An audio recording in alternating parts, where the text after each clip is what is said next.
داری میاد پایین.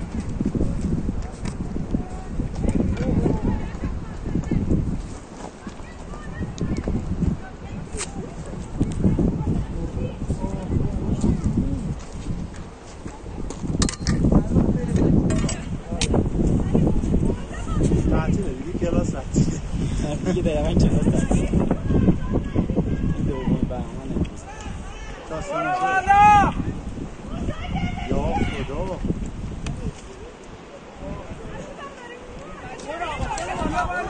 بیاین بالا بچه ها.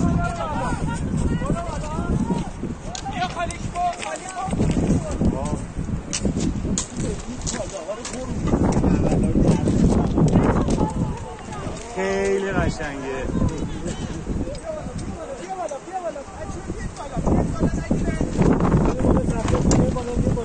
بچه ها بیاین بالاتر. خوش نمیگه خود بیا بالاتر. یا خدا خیلی قشنگه. واو. الان یهو میبینی از زیرش آدم میاد بیرون. واو. درش حرکت میکنه. آره.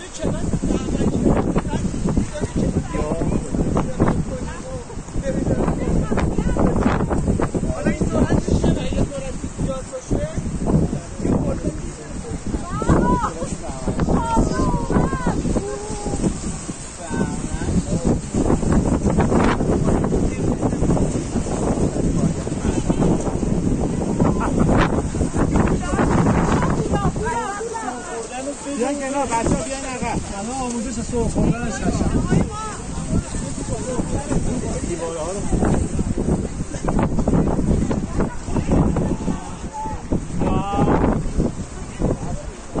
آقای پشتم بگید ما بالاست خیلی قشنگه. این بری من ها کنه تو بلند خیلی قشنگه.